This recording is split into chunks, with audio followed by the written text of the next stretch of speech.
Hi, good evening. Thank you so much for joining us tonight. My name is Danielle Knapp. I'm the McCosh Associate Curator here at the Jordan Schnitzer Museum of Art.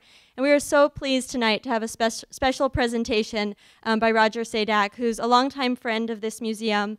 By trade, he's one of the leading business lawyers and has been a healthcare executive in this region. But he's also known locally and nationally for his work that he's done in the arts, not just in the visual arts, but also in the musical arts. He's a recognized expert on the Oregon modernists, especially C.S. Price, about whom he'll talk to us tonight, but also David McCosh and Kutka McCosh, Charles Heaney, Nelson Sandgren, and many others.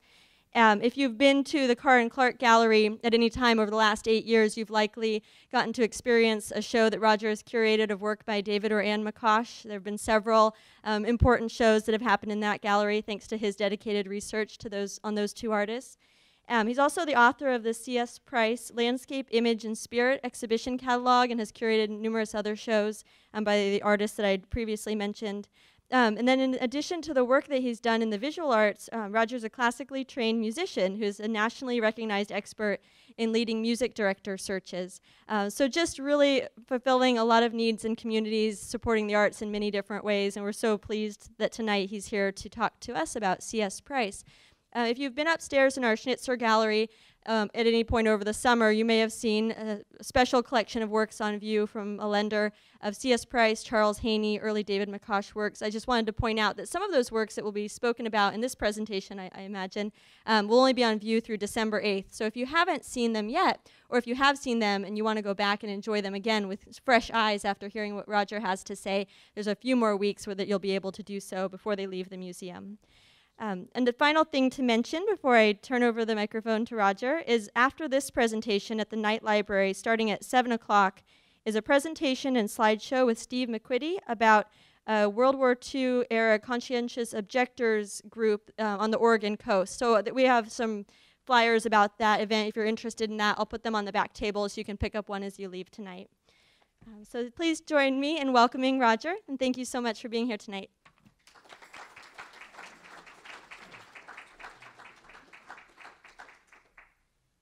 Well, thank you, Danielle, for that very kind invitation and to give this presentation and for the very generous introduction you just gave me. It's a real pleasure to be here tonight. I'm glad we're doing this tonight rather than tomorrow night because there's a little distracting football game that's going to be happening about this time tomorrow night, for some of us at least. I'll be talking tonight about C.S. Price, who's probably the most important and influential painter we've ever had in Oregon. In fact, he may be the one truly great artist of any discipline who made Oregon his home. Price gained a national reputation towards the end of his life in the 1940s, and his work inspired many of the great West Coast painters who came into their own after World War II, including Richard Diebenkorn, David Park, Guy Anderson, Carl Morris, who all stated on a number of occasions that they admired Price's work for its honesty and its integrity. As a person, Price was the very essence of humility.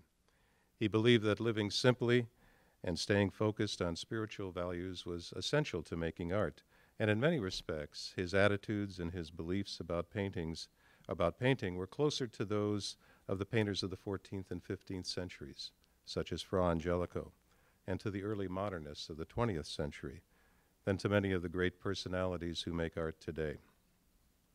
So we'll spend the next hour looking at Price's art and talking about how it came to be, which I think will help us begin to understand him and his art. This is an especially good time to be thinking about Price because, as Danielle said, we have several of his major paintings on display upstairs in the Arlene and Harold Schnitzer Gallery, along with two paintings by Price's friend and colleague, Charles Heaney. And if time permits, I'll say a few words about Heaney and the important connection that he and Price had that enriched the art that both made. I think that the story of how Price became the artist I just described is one of the most fascinating things about him. He has one of the great personal histories of any artist that I know. Price came from a family who homesteaded in Wyoming and Alberta around the turn of the last century, and he never lost those roots. In fact, he lived the life of a homesteader, a cowboy, and a farm and ranch hand until he was well into his 40s. Yet he gave all that up and became a painter against all the expectations and traditions of his family and of that culture. And not only did he become a painter, but he became a modernist. Not a Western scene painter focused on realism, but a modernist who wanted to reinvent painting to become a more powerful and relevant vehicle for personal expression. Modernism has always been a minority viewpoint in art, especially during Price's lifetime. Nothing in his background suggested this as a focus for him, so why did he take that direction? To pursue his goals in painting, he chose to live an almost monastic lifestyle. Not because he was an impoverished artist. He worked, saved, and always seemed to have enough money for what he needed. He lived a simple, austere life because he believed it was necessary in order for him to make art. So why did he think this? I'll begin by giving you some background about Price's personal history and about a philosophy he developed that became quite important to his painting and his life. Clayton S. Price, C.S. Price, as he signed his paintings, was born in 1874, the oldest of 10 children. That's Price in the middle, in the back row, with a mustache, his parents, most of his siblings, and several grandchildren. This photo is from around 1899. It was taken in front of the family homestead. Price's father is sitting directly in front of him, and that's his mother to the left. The family raised horses, cattle, and grain on ranches and farms, first in Iowa, and then when he was 10 years old, which his father thought made him old enough to shoulder a gun, the family moved by covered wagon to the wide-open country of Wyoming, and later up into Alberta. They filed homestead claims, built houses, barns, and fences, broke the ground and raised crops and cattle and horses on unsettled land, miles from their nearest neighbor. Price developed all the skills that were necessary for this life. He could build just about anything the family needed. He became an expert with a team of horses and a plow, and he was an accomplished horseman and cowhand who was much in demand as a trail boss on cattle drives. He lived through all of the uncertainties and fears of homesteading, farming, and ranching in some harsh and desolate country during the late 1800s, and by all reports he succeeded.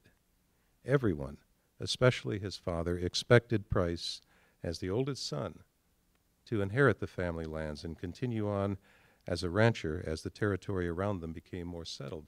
And that's the track he was on until he was into his early 30s. This is Price, around 1906, on the range, Western hat, handlebar mustache, a real working cowboy. 40 years later, he was regarded by the art world as one of the most important American painters of his time.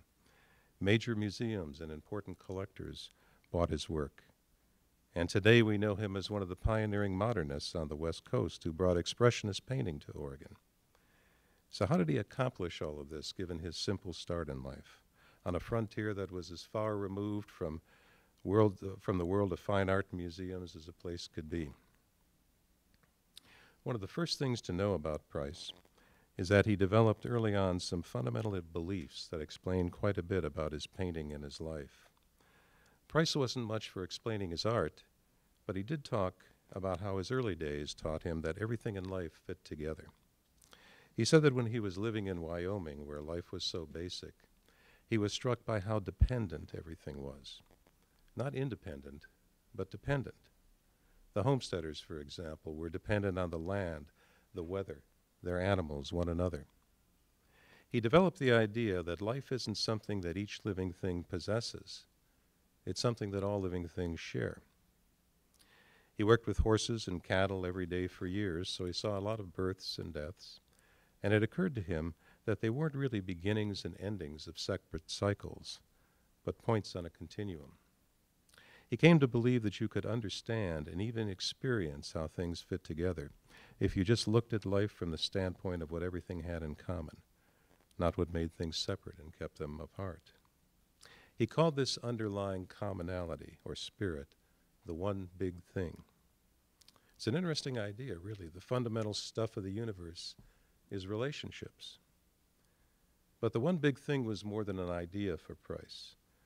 There were times when he felt this commonality flowing through him, as we might feel a strong emotion such as love or fear or a deeply held religious belief. What's important for us is that his reaction to these feelings, Price had in him the drive that makes a person an artist. He had a need to express these feelings and this experience of commonality.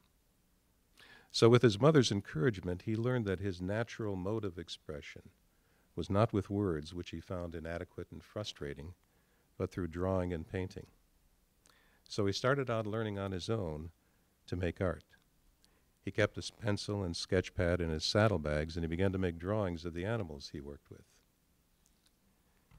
He made this drawing during that period, probably in the early 1890s when he was a teenager. A young colt resting on the ground, its bodies and legs bending to fit the curvature of the land, carefully observed and drawn with a fine, sensitive hand. Price found that he had the talent to draw just about anything, and he began to copy the style of the popular art of the West, which he saw in magazines and on the walls of saloons in nearby towns. And there was no better practitioner of that art than the great Western scene painter Charles Russell. As a young man, Price admired Russell's lively lyrical style. This is In Without Knocking by Russell from 1909. A virtuoso painting full of energy and humor. It tells a vivid story straight out of the pages of a Western novel. It's like a Saturday night at Rennie's here down on campus. This is an early painting by Price called Running Bucking Horse, also from about 1909. Very much in the style of Charles Russell, but a little closer to the reality of life in the West that Price knew. In 1906, when he was 32 years old, Price decided that he wanted to learn more about what he might do with his skill at painting and drawing. So with the financial support of a local rancher, he went off to the School of Fine Arts at the Museum of Art in St. Louis. But he quickly found that a 32-year-old cowboy was out of place in a big city museum art school. Not only was he uncomfortable with city living, the training there just wasn't what he needed to become more than a cowboy artist. So he left after 9 months and returned to work on the family homestead. Even at this point, Price was after something different with his art. He did this watercolor in 1908, shortly after he returned from his art school experience. It's a Western scene painting in the sense that these are coyotes, and the landscape setting is Western. But this little painting is about grieving. For Price, animals were the purest expression of life. No complicating egos, neuroses. Animals embodied life, simple and direct. And this is grief, simple and direct. Price didn't want to just illustrate feeling as most artists do. He wanted to recreate feeling with his art. He had the skills, the talent, and the personal history to be a successful cowboy artist. Charles Russell told him that when they met. But the West Price cared about was not the West of legend. No matter how colorful and romantic that legend might be, he wasn't interested in propagating. What he knew from his own experience was a myth that had little meaning for him. He said that he'd come to realize that he needed to find a way to paint not just what he could see with his eyes, but what he could see and feel through his eyes. And this realization was to set the direction for the rest of his life. By the time he made this painting, he knew that his heart wasn't in farming and ranching any longer, and he told his family that while he would work on the family homestead, he didn't want to be tied to the land. Of course, being tied to the land is what farming and ranching is all about, particularly in those years. So when his father heard this from his oldest son, he told him it was time for him to go off and find work as an artist, if that's what he wanted out of life. So in 1908, Price left the family homestead and found a job with Pacific Monthly magazine in Portland as an illustrator of pulp Western adventure stories. And he was very good at it. This is one of his illustrations for Pacific Monthly. And you can just imagine the text that must have been in the story for this particular scene. It probably said something like, "And then out of nowhere a great mountain lion appeared. The stagecoach slammed to a sudden jarring stop, and the horses cried out as the driver reached for his rifle."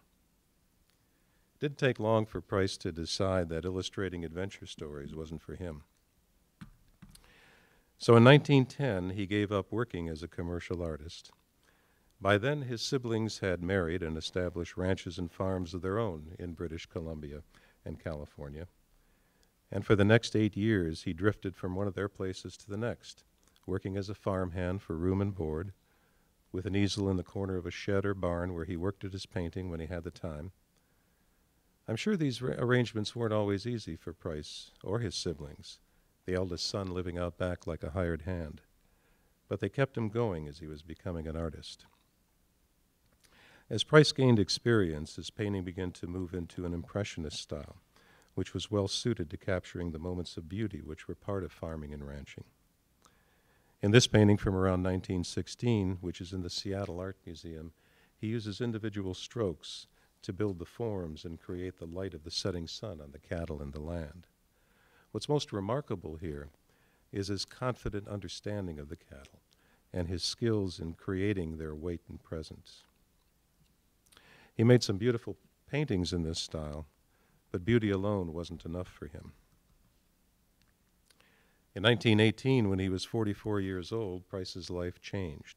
A few years earlier, he had met Gottardo Piazzoni, a European-trained painter who taught at the San Francisco Art Institute and who also had a ranch in nearby Marin County.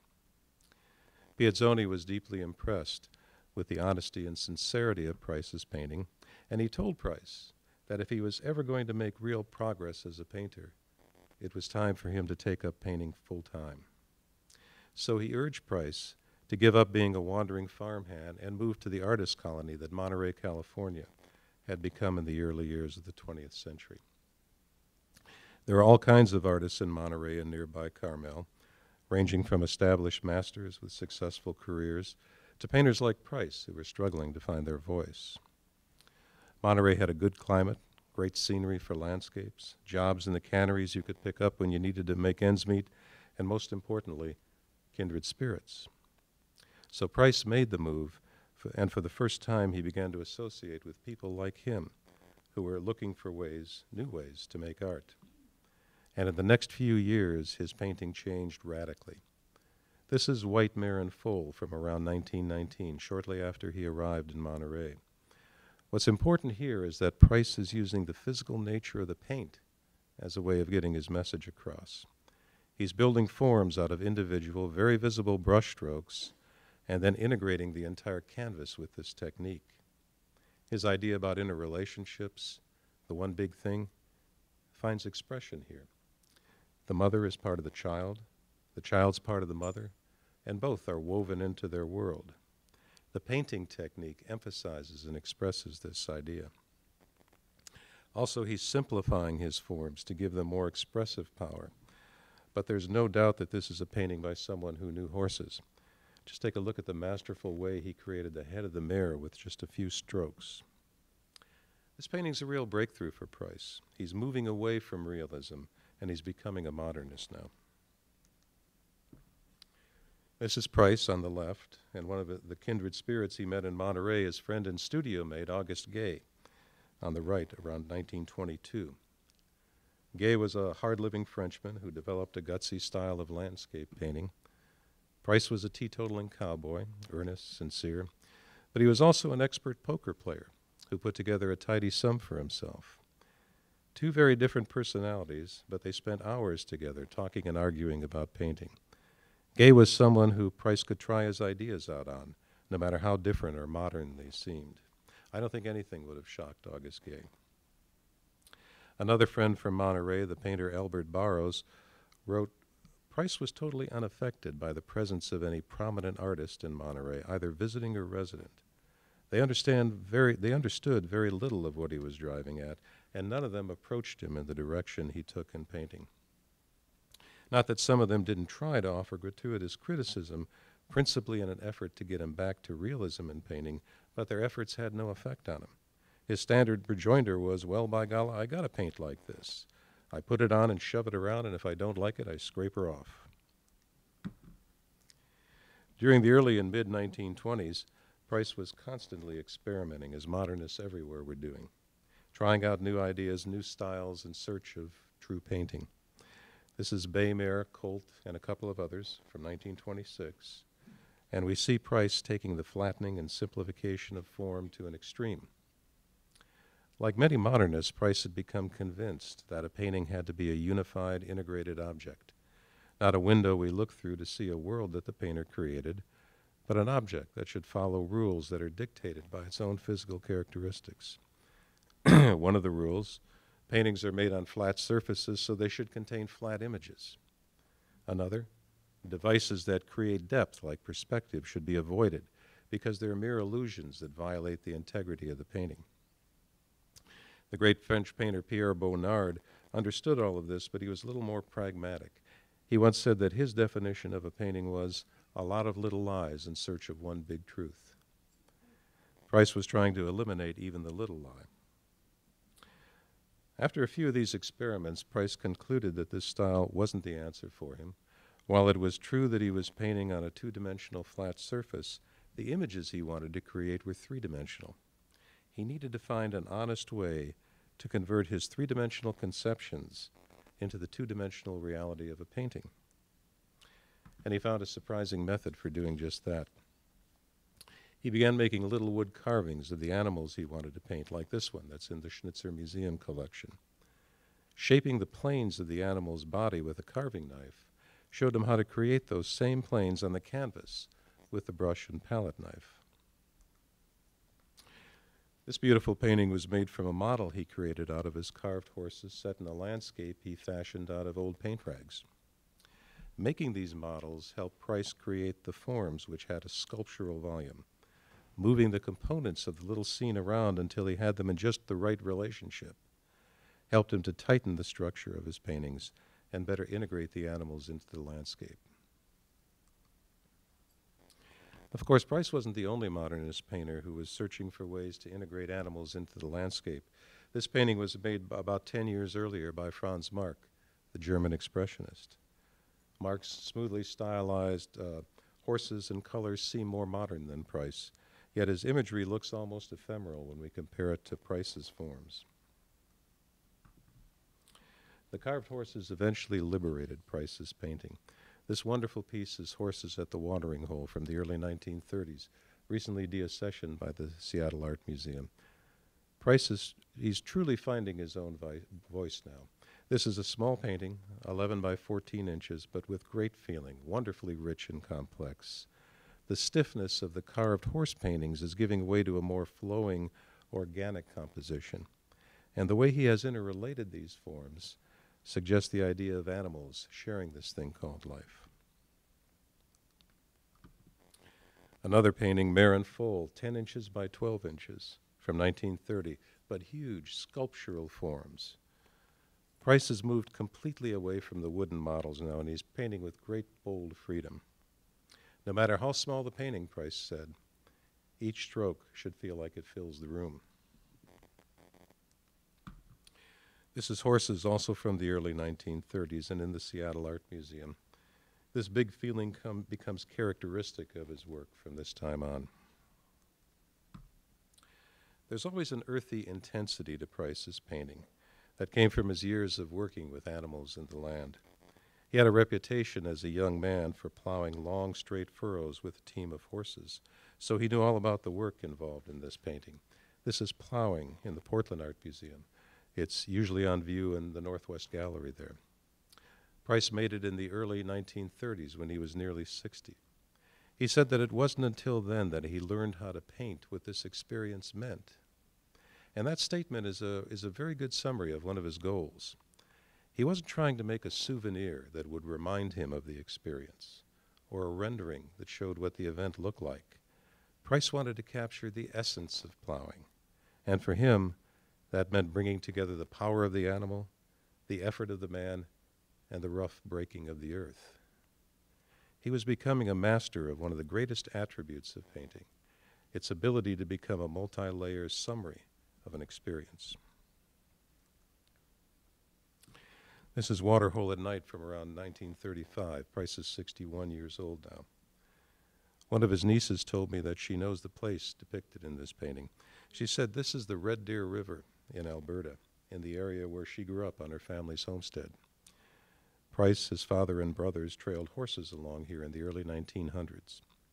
She said it looks like they've stopped for the night and let the horses take water in the river. The reds and golds in the background are the color of the cliffs there. The last light of the day always seemed captured in them for a time after the sunset. It's a big, lonely place that has a sweet, sorrowful feeling in the evening. There's something about it, she told me, that makes you feel especially close to the people and the animals you're with. That very feeling, she said, is in this painting. Think about how Price is using art now. These paintings are what Cézanne called realizations. Price wasn't recording his impression of an experience. He was recreating the experience itself. You could feel in this painting what Price felt that night on the Red Deer River. Price moved from Monterey to Portland in 1929, where he lived until his death in 1950. He's hit his stride now, and he was devoting all his time and energy to painting. He lived alone, as simply as possible, usually in a room in an old office building that he converted into a studio with a cot in the corner, quietly but persistently pursuing his search. He didn't become well known to the public until he had his first solo museum show at the Portland Art Museum in 1942 when he was 68. But he was known and admired by painters up and down the West Coast. A journalist who interviewed Price in the late 1940s described him in her notes. She said he was about 5 feet 9 inches tall, weighed about 155 pounds, hair white, left side part, eyes deep set, blue. He usually wears tweeds, gray or brownish blue suits, snap brim hat at an angle, sweaters. He's a bachelor. He prepares some meals in his studio, but usually had dinner at a neighborhood restaurant. Friendly, but he rarely goes out socially. In early years, he played fiddle and called numbers for dances and loved to dance. He said, "I really could bow." An admirer of Price's, the WPA photographer Albert Jordan, put it like this: "Ain't nobody else like that guy Price. He's as homely as a bedbug and looks and acts like an old slipper, but those he talks with can see, say within 5 minutes, that the old slipper effect which covers his carcass hides the body and soul of an emperor. Not a tin pot emperor like the late Franz Joseph, but an emperor born, one that rules his unruly spirit better than the fakes ever ruled states and cities." Yeah, Price is at first sight homely and plain as an old slipper, but he does lovely things in grand and stirring ways. Franz Marc said that he wanted to paint animals because he wanted to sink himself into their souls and imagine their perceptions, to see the world as they saw it. Price is more interested in animals as an expression and a symbol of life. In 1937, Price began to focus on a series of what I think are some of his greatest and most distinctive paintings. This is Mule Deer from 1937, and it's on display upstairs right now. He began to paint pairs of animals, who often occupy the entire canvas, like these deer. Usually one animal is light, the other's dark. One is older, perhaps a parent or an elder. The other younger, maybe a child or an acolyte. One may have a solid form with fairly distinct edges. The other form may be more generalized with softer edges. Price was using these images as symbols of his ideas of interrelationship and connectedness among living things, but also between ages and spirits. What James Hillman, the Jungian psychologist, writes about the images of animals in dreams applies to Price's use of animals in his paintings.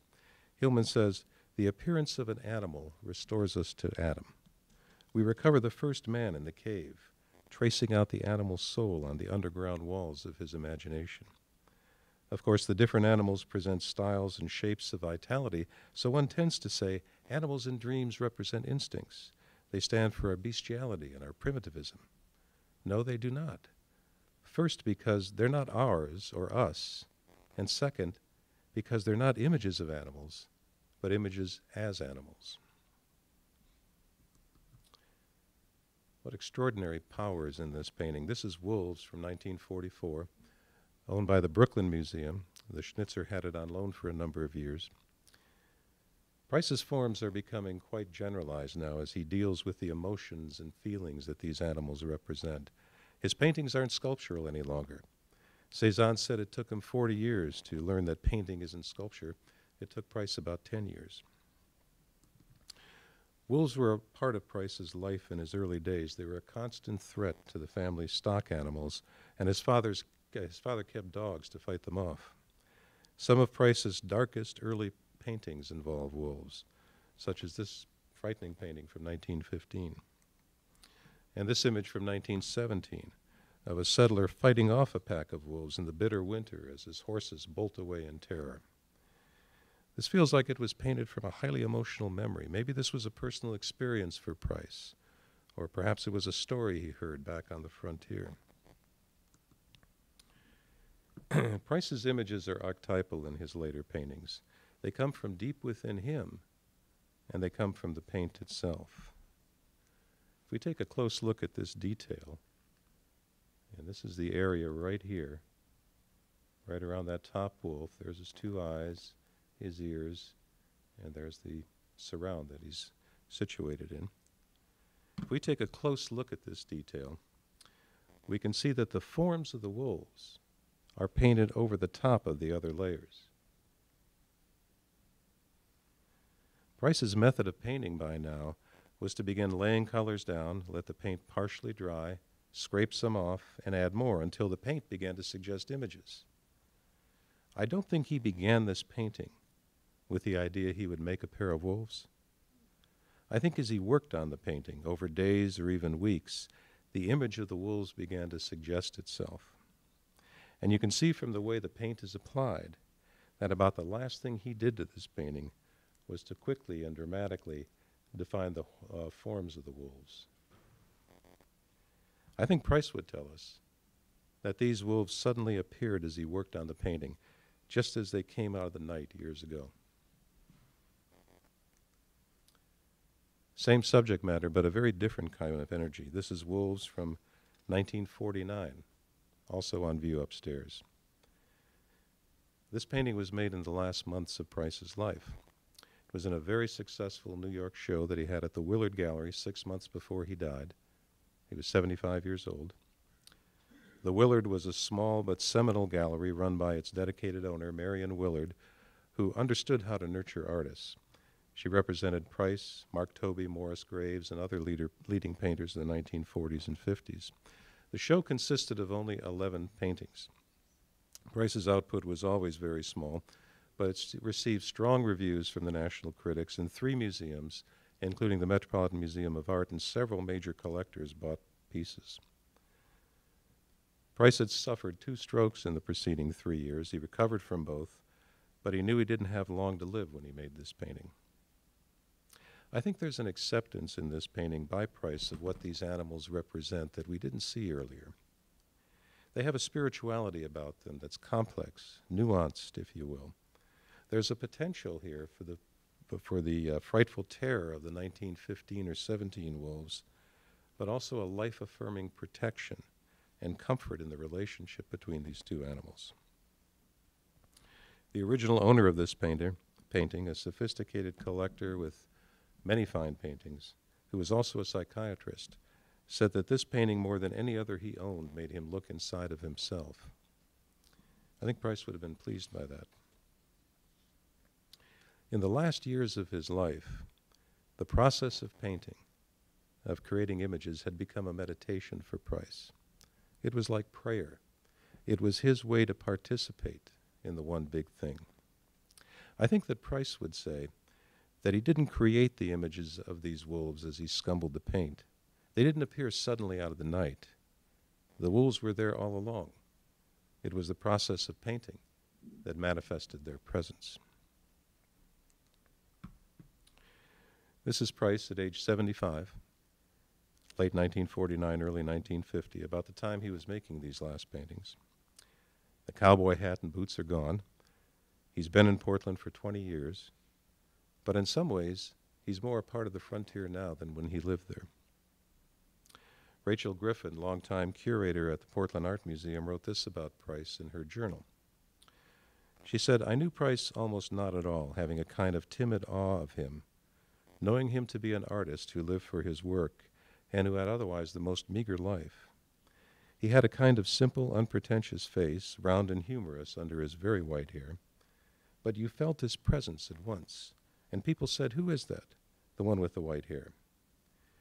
You knew he was an artist, but it wasn't talent you felt. It was a way of life. This is a man who'd been a homesteader, a cowboy, a ranch hand. He had almost no formal education or training in art. He only saw a few great paintings in his life in person. He never traveled to Europe, New York, or any of the art capitals. So how did he end up making the extraordinary paintings of his last years? To understand this, I'm going to talk about some ideas and attitudes about making art that were important to Price. I'll start with a few words about the purpose of art for Price.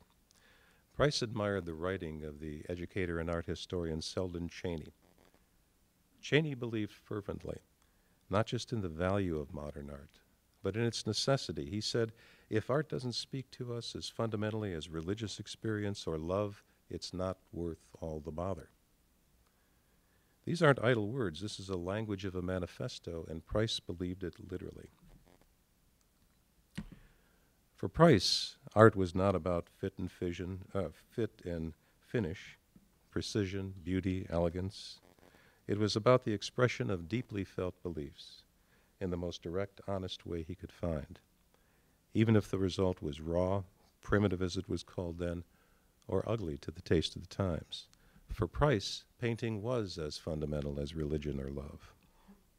I think that Price came to believe that while the painter can express ideas and emotions with images, the true power of painting is in the paint itself.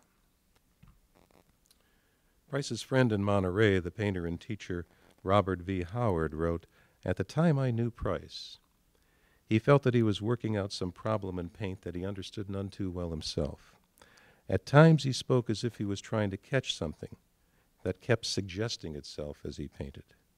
At times he spoke as if the thing he was trying to get at was in himself. But usually he spoke as if the thing he was trying to get at was in the paint, on the canvas." The physical quality of paint, how it's laid on the canvas, has enormous expressive power and character. The realist tradition, which was dominant during Price's youth, ignored this and even suppressed it by eliminating the brush strokes and smoothing over the paint. Expressionist painting celebrates the painter's marks. The effort marks of creation, as Cheney called them, are fundamental to the expression. These details from Price's painting we've seen in the last few slides, and we'll see in this next one, are textbook examples of expressive paint application. But remember what Howard said. Price seemed more interested in getting at something that was in the paint itself. Price, like the Chinese brush painters, felt that if he approached painting with complete honesty and without ego, the paint would unlock something that was deeper and more universal than his feelings. To achieve this, Price believed that he had to eliminate all that was superficial in his life, including his own ego, so that he could focus on finding the essential through his painting.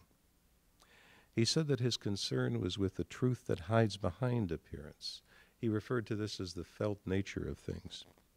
To experience this truth, Price said, a person must feel the essence of an object, regardless of what he as an individual may feel about the object. So how do you do this? How do you achieve that state? Price told a young artist friend, never think when you're painting. Think in between times. When you're painting, it comes from here, the heart. Intellectualize all you want afterwards. Price painted like a man possessed. His friend Robert Gallagher said that when Price painted, he slashed at his canvas so hard that he sometimes cut through it with his palette knife. Charles Heaney said watching Price paint was like watching a man killing snakes. You can see that passion in this painting. There's plenty of emotion in this painting as well, but also great care, not abandon. What's important is not how fast or violently Price worked, but the attitude he worked with. He described his attitude like this. He said, you've got to get away from that tightened up feeling. You've got to loosen up. When you paint, you've got to feel all over like you're pitching hay. We all know that feeling he's talking about, the rhythm, the repetition, the effort. It occupies you. It frees your body and your mind. In these paintings, Price is no longer the careful illustrator laboring over every line and shading. He's reached a point where the most important thing he needed in order to make art was freedom. Mental, physical, spiritual freedom. Why? Because freedom meant removing the limits imposed by an ego and all the other things that stood between Price and what he was trying to find in the paint. We've talked about ideas, attitudes, a few words now about the lifestyle that Price needed. Price often said that he couldn't paint if he felt tied down in any way. After his 1942 show at the Portland Art Museum, and especially after he was featured in the major show 14 Americans at the Museum of Modern Art in New York City in 1946, Price regularly received letters from dealers asking him for paintings, offering him shows. He replied by saying he couldn't commit to a show of new work because the commitment would tie him up inside. He'd lose his freedom, his looseness, and he wouldn't be able to paint. When he got enough paintings, he'd send them on, but no promises. A couple of things are important here. The state of mind he required, the focus he needed, could only be achieved by eliminating distractions and ego. And for Price, distractions included such things as a day job, romantic relationships, making art to sell, teaching, even explaining his art. Eliminating distractions permitted him to focus. Eliminating ego gave him freedom. So he led a simple, austere, monastic life that was admired by many but actually emulated by very few painters. In Oregon, the painters Charles Heaney, Amanda Snyder, Albert and Arthur Runquist followed his example and lived this way as a means to the state of mind that was necessary to create art. Certainly Louis Bunce, Karl Morris, and most other painters did not. So we've talked about how Price became an artist, what he wanted to accomplish with his painting, and how he developed a lifestyle that was designed to give him the ability to paint with freedom. So with this in mind, we'll spend a few minutes now looking more closely at Price's development during his mature years as a painter, using his landscape painting as a reference. We'll move through several of his key paintings, noting the influences, watching how his painting changes, and his landscape painting is particularly good for this purpose because landscape was like a laboratory for Price. It was often where he first worked through new techniques or styles. We'll start with an example of his rich Impressionist style from around 1917, Cows Going to Pasture. Émile Zola described Impressionist painting as nature seen through a temperament, and that's pretty much what we have here. Price is trying to evoke a particular moment. His technique is almost sketch-like, giving the appearance of a transient impression. While these fleeting moments could be beautiful and touching, Impressionism was ultimately frustrating for him. He wanted his paintings to deal with more fundamental issues. This is Coastline from 1924, now in the Hirshhorn Museum. Its original owner was Price's studio mate, the painter August Gay. Major changes have occurred in this painting. It's a big, beautiful California landscape with great color and gorgeous light. The large areas of color around the right edge and the bottom of the painting have an organic quality to them. He's building this painting with color, almost as if it's an abstract work. Where did this approach to painting come from? Well, some of it came from Price's study of Cézanne. This is Cézanne's Golf at Marseille as seen from L'Estaque from around 1885. Cézanne built his painting stroke by stroke, harmonizing and balancing as he worked. The painting wasn't preconceived and plotted out and then executed. It was created organically, stroke by stroke. Price had that same goal, and we see him beginning to achieve the organic quality of Cézanne in Coastline. But by this time he was using the palette knife more than the brush, so his planes are more massive than Cézanne's. And also, unlike Cézanne, Price's colors were often only partially mixed, sometimes directly on the canvas. So so that resulted in a variegated texture of broken color. This is Monterey Landscape from about 1925, similar to Coastline, but not so static. It has an even more flowing, organic quality with saturated deep color. Monterey in the fall, maybe. It's as if he's reaching into the heart of Coastline now, going beneath the surface light into what's really there. But this still isn't where he wanted to be. It's a beautiful painting, but Price was looking for a way to make the emotion in Monterey Landscape flow from the structure of the painting, as Cézanne did. And that's where the carved horses came in. It was at this point that Price begins carving the little horses and working them into the still life landscape setups. Positioning the models until he had just the relationship he wanted helped him to tighten and unify the structure of his paintings. He loved to play chess, and he was quite good at it, and moving these models to find the strongest placement for each piece was a similar activity. Notice how this painting looks at the various aspects of the carved horses and works at integrating them into the landscape. He's experimenting here with a simplified form of cubism as a way of getting better control over the structure of his paintings. This is Price around 1926, cowboy hat, boots. He's 52 years old now. He's sold fewer than 20 paintings in his life at this point. He's had one gallery show at a small gallery in San Francisco, another in a small modernist gallery in Oakland. He's with his friend, the painter Ina Perham. Ina believed in Price's painting when few people did. She was about 12 years younger, from a well-to-do family, but living in Monterey in an artist colony, a free spirit in those days. She bought a few of Price's paintings from Price during some lean years. She was the original owner of the last two Price paintings we looked at, Monterey Landscape and Horses in Landscape. There may have been a romance between the two. No one will ever know for sure. My wife tells me they're not revealing much in this photo. Price never married. He didn't feel that a marriage would fit into a life dedicated to painting, but there's no record of any romantic relationships. But Price was quite camera shy. There are actually very few photos of him, and none like this, so Ina was special. She left Monterey in 1929, about the same time that Price did. He left to move to Portland, where he spent the rest of his life. She left to marry a wealthy stockbroker and live in New York City. When Ina left, Price gave her this next painting as a gift, a wedding present, her family told me. What a remarkable gift for someone who's leaving to start a new life. A painting of a road charged with feeling. And what a breakthrough for Price. He's painting with great freedom now. He's lost the self-consciousness of his earlier work. This is straight from the heart painting. Strong rhythms, monumental scale that makes it feel like it's bursting at the seams with life. Where did this come from? The Expressionist painters that followed Cézanne were thinking and working in ways that opened up new avenues for Price.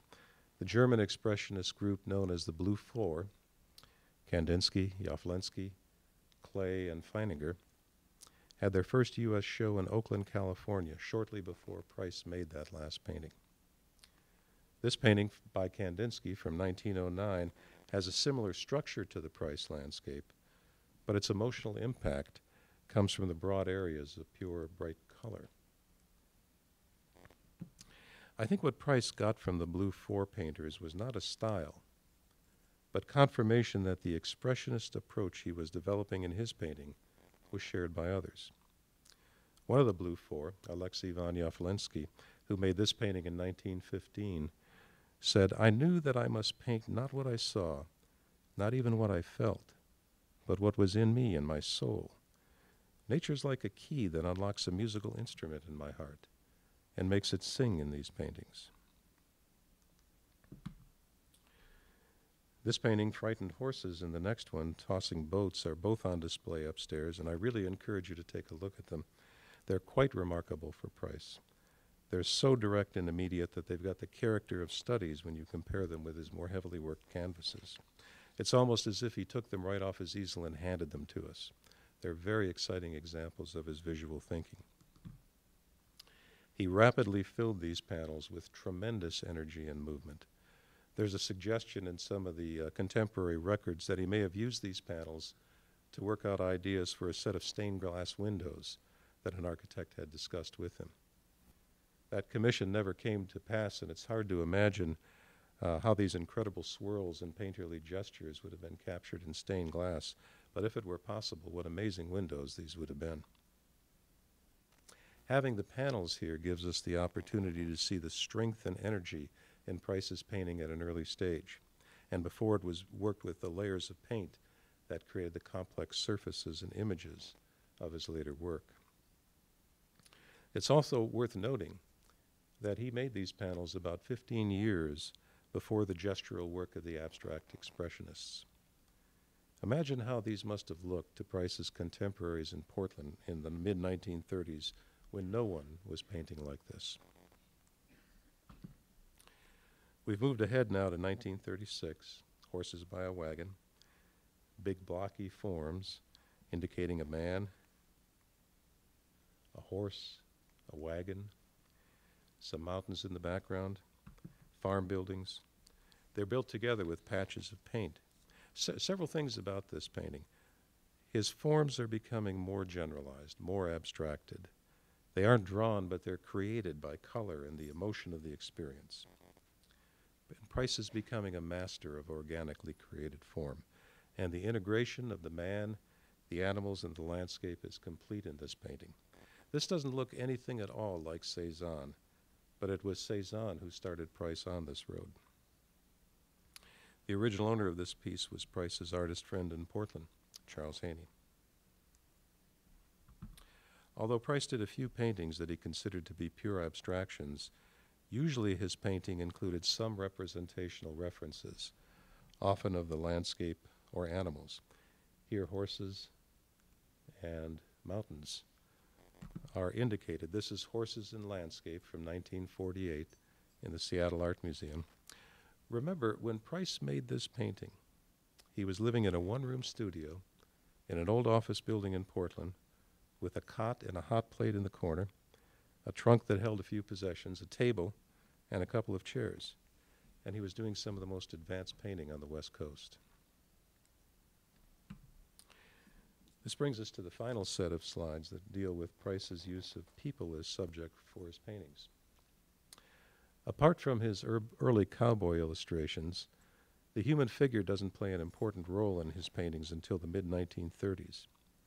And interestingly, when he starts painting people, we see his affinity for the imagery of Romanesque painting and for the work of the great pre-Renaissance Italian painters, who we read about in art magazines and saw on occasion in the art museums of Portland and San Francisco.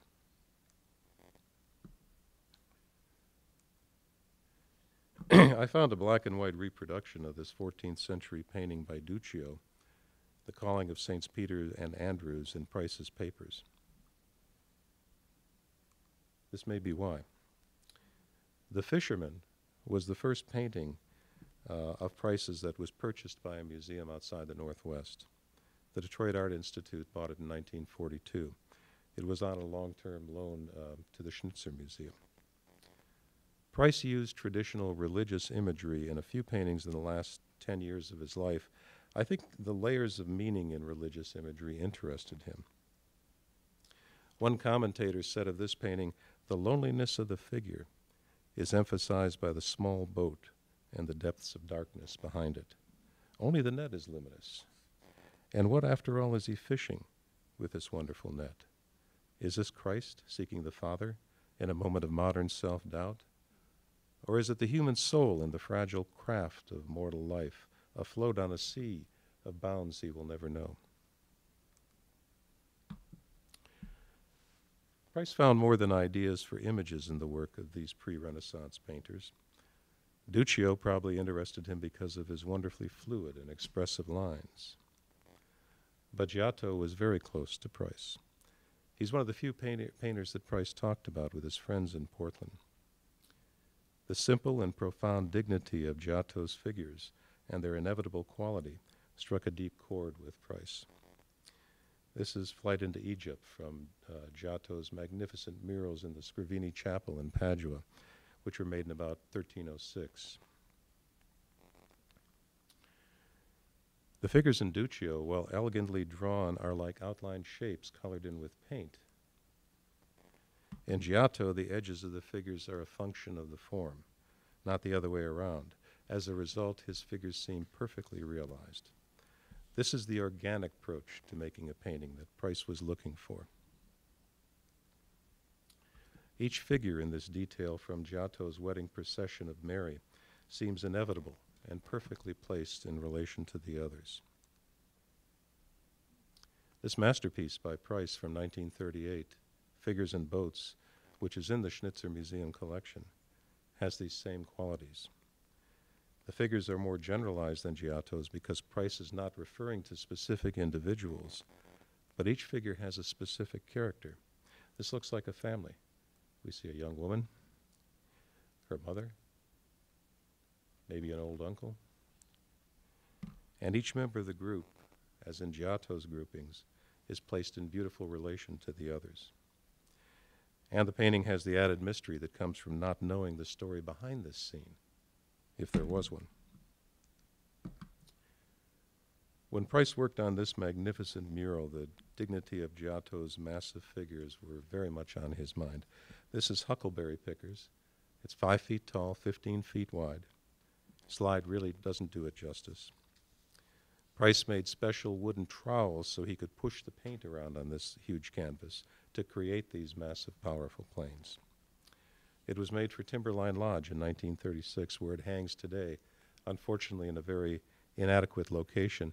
We borrowed this painting for the Price show that we had at this museum in 1998, and we took special care to hang it at the level that Price intended, which is at eye level from the ground. And one of the extraordinary things about this painting, when it's actually hung at that level, is that the viewer becomes a part of it. The people in the painting, they're almost life-size, seem to be looking at you as if you've happened upon them. It feels like you're in their space. This magnificent painting from 1949 is called Sea of Galilee. It's an extraordinary image of the sea, perhaps as a metaphor for the mind, the universe, or maybe the soul. We immediately recognize the spirituality in this piece because Price is dealing with a great and familiar religious story involving Jesus and his disciples. But think back to the paintings of some of the simple things in life that we've seen. A pair of animals, a group of horses at a waterhole. One of Price's important and lasting contributions was to show us the spirituality in those relationships. The original owner of Sea of Galilee told me that he bought this painting in 1949 from Price a few months before he died.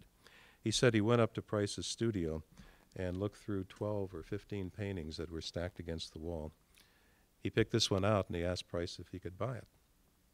So Price took the painting, he propped it up on his easel, and he looked at it without saying anything. Not just for a minute or two, or even 5 minutes, but for 10 or 15 minutes. And then finally he said, well, I guess I'm done with it. You can have it now. Price was more interested in the process of painting than he was in the finished product. When he was done with the painting, he just as soon paint over it as save it. And many of the paintings that we've seen today from his Monterey years on have several old paintings underneath them. And that's one of the reasons why he has such a small body of work. So now we come to a final phase of Price's work.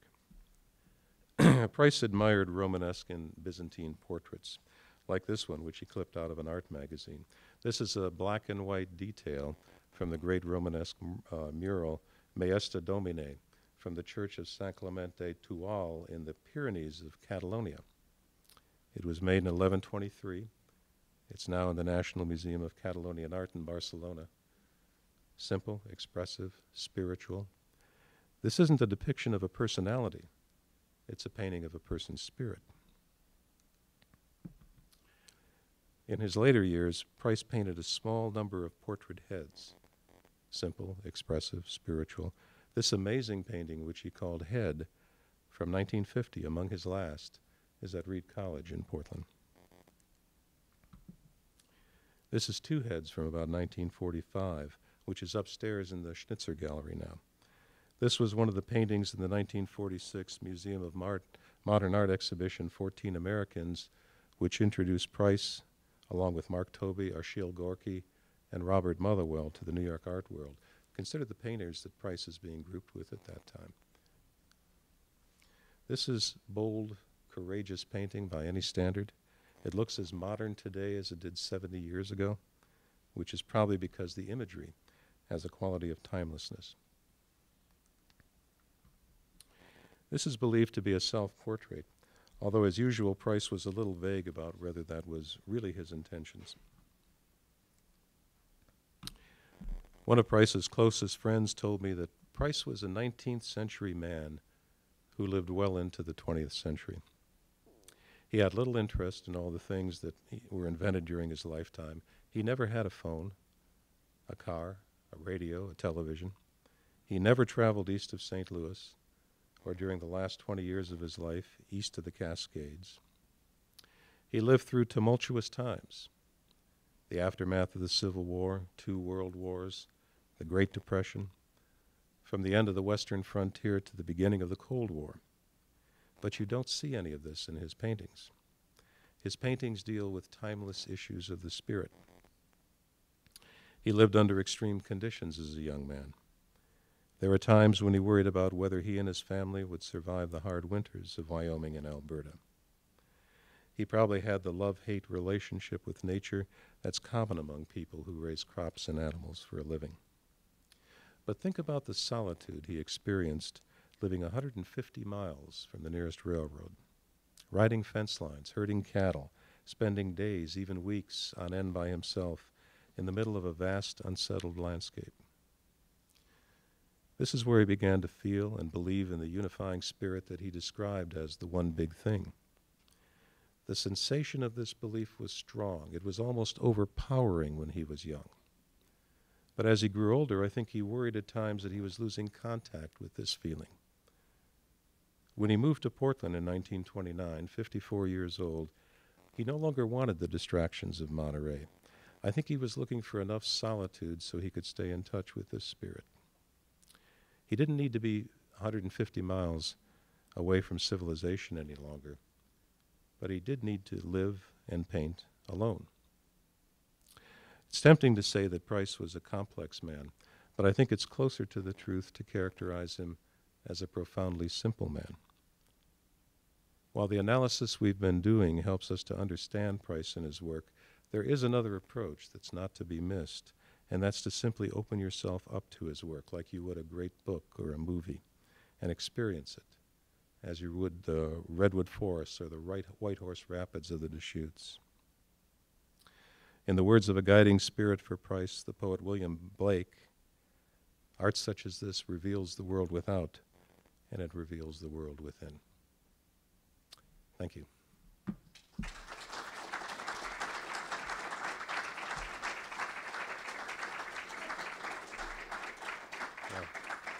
Thank you very much.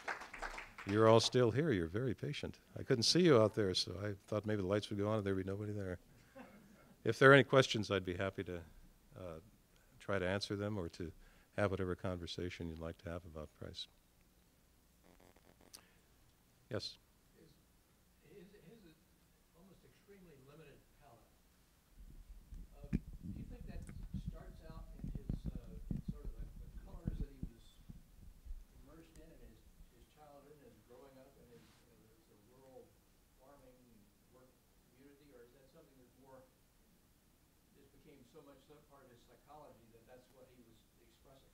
Yeah, that's interesting. A lot of his paintings are fairly limited in their palette, and that could well be it. It could come from that rural background. Those were the things he saw, particularly where he lived in Wyoming and upper Alberta, where the land was a lot like that.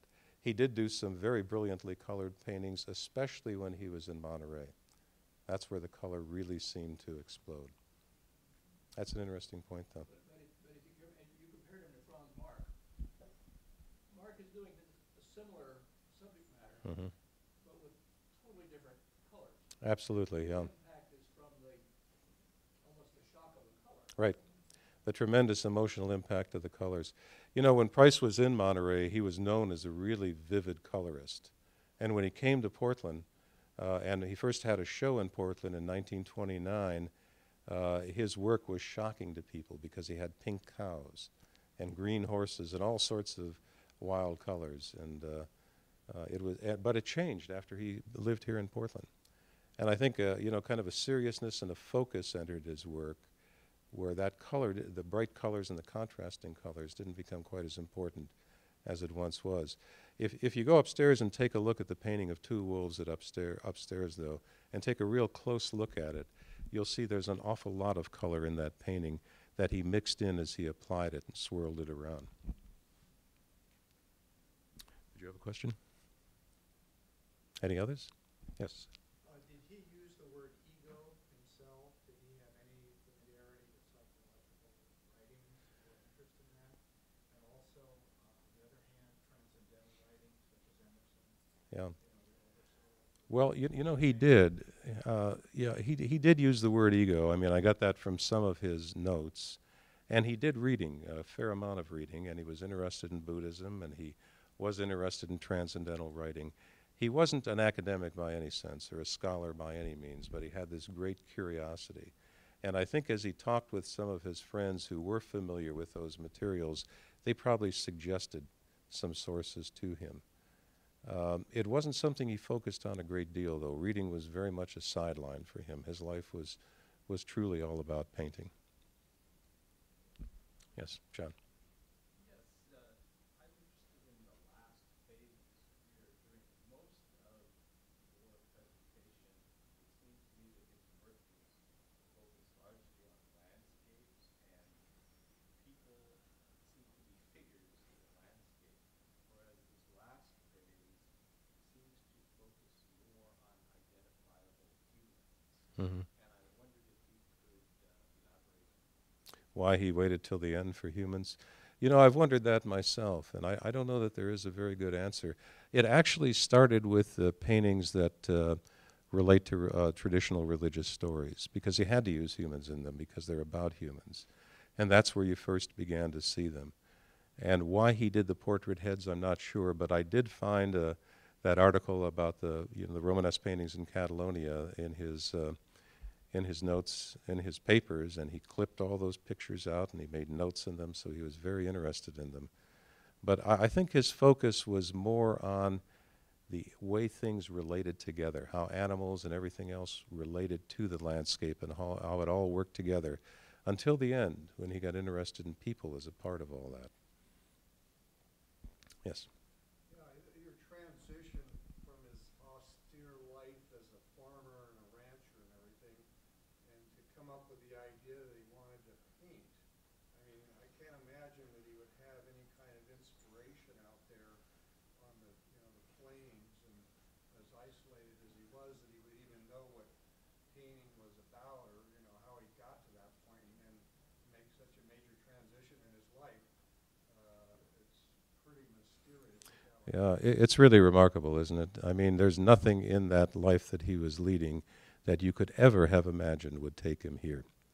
And I think what happened early in his life when he started doing the illustrations, you could see how good he was at that. He was really a wonderful illustrator. He would do humorous things, and sometimes they would get posted in town around various places, and he received encouragement from people. You've got to develop this. There's a career there for you, or learn more how to do it. You've got great talent. Everybody could see that. And I think when he went back to St. Louis, even though the art school didn't work for him, there was a significant museum connected with that art school. And for the first time, it was in that museum that he saw paintings. And that might have led to the connection for him. The only real way to, I don't know, kind of the way I think about it myself is that he went through some of the processes that art itself went through during that period of time. Because he was so closely tied to the landscape, the animals, he felt this need to get closer and closer to the truth of that experience. And he came to believe that painting it, making a painting that looked just like an animal, wasn't a way to really tell that story, wasn't a way to really have that experience. And so he kept pushing himself. What was it that would take him there? In 1915, there was a great exhibition in California of art in connection with the huge fair they had there, the Pan-Pacific Fair. and they had a huge art exhibition, painters from all over the world. And it was there that Price saw Cézanne, Van Gogh, many of the European painters for the first time. And that exhibition actually included one of his paintings from that early period of a, cattle drive that was quite beautiful. But I think that painting, or that show, really started to change it opened his horizons. It let him see that there was a lot going on by people around the world who were struggling with this same concept that he had. How do I make something really, really real out of this painting? I can feel what's there. I want to express it. I know from my personal history that this is my means of expression. I'm no good at talking. I can't write poetry. Yeah, I can play music, but only songs that people hum and dance to. So how do I express this? How do I really get at that reality? That's what he spent his whole life trying to uncover. And I think it was in that key transitional period.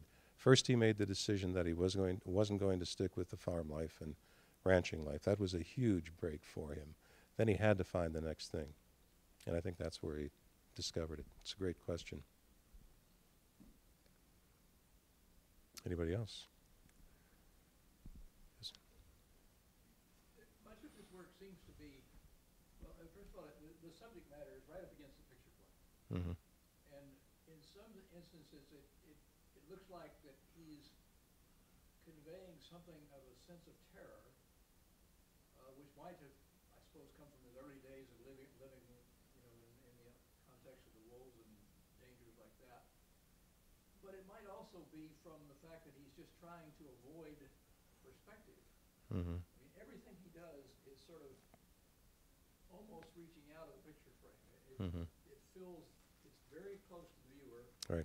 It fills the whole picture frame. It's, there's obviously, even beyond the picture frame is expressed there.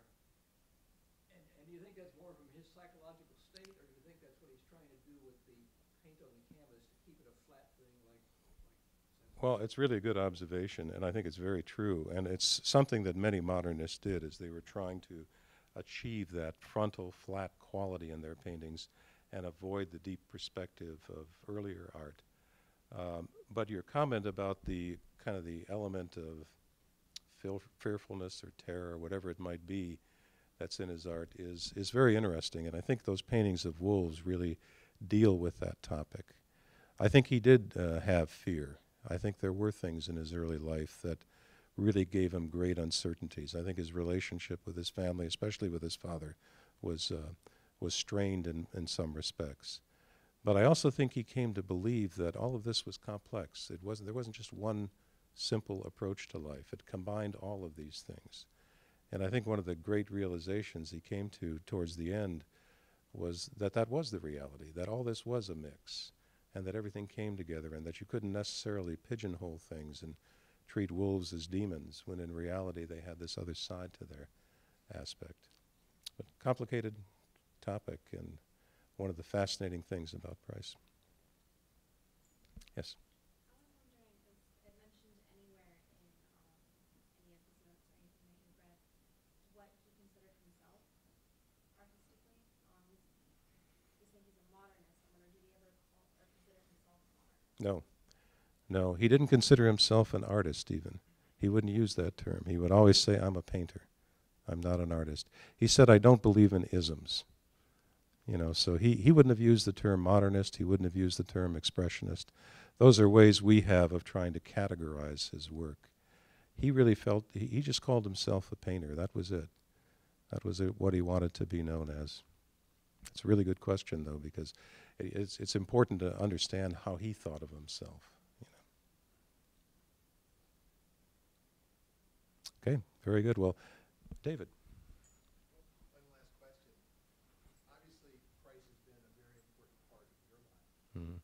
When did you first come into contact with him, and did you immediately fall in love with this artist, or was it something that was just systematically grown? You remember that painting, The Fisherman, from the Detroit Art Institute? I grew up in Detroit. And my father would take us to the museum when my sister and I were kids. And I remember that painting from the museum. And I remember being absolutely fascinated with it. You know, it probably says something about me as a kid to be fascinated with a strange painting like that. But there was a story behind that, and I couldn't understand it. I couldn't figure it out, but I knew there was something in it for me. That fisherman was looking at me. And that was the first experience with Price. When I studied painting in school, Price was in the background. People knew of Price. He was mentioned in the art history classes that I took, the American art history classes. Some of the painters knew about him. When Elaine and I moved out here to the Northwest, almost 40 years ago now, the first show we saw at the Portland Art Museum was a grand display of all their Price paintings, including his magnificent WPA paintings there. And we couldn't believe it when we saw it. I mean, this is a guy who can, if you love painting, this really appeals to you if you're of this mind. And that's when I realized this was a tremendous discovery. Price was actually well known, well thought of in the 40s, but remember what happened in art right after he died. Jackson Pollock, a lot of things that were very different than him, moved through the abstract expressionists into minimalism, pop art, very unrelated to Price in many respects. He had this small body of work, not enough for dealers to really manage, and so was pretty largely forgotten, except by painters. Painters have always known him. When we had the Price exhibition here 15 years ago, this week actually, we had a symposium on Price that we put together, and we invited Nathan Oliveira, the great San Francisco abstract expressionist, to come and talk about Price, and he cited Price as one of his major influences and talked about how important Price was to the artists in the Bay Area in the late 1940s. And I think I just resonated with him. I've always thought that artists speak a language, and sometimes you find an artist that speaks your language, and that was it for me and Price. We spoke the same language. I immediately felt a relationship to him. So thank you for that question.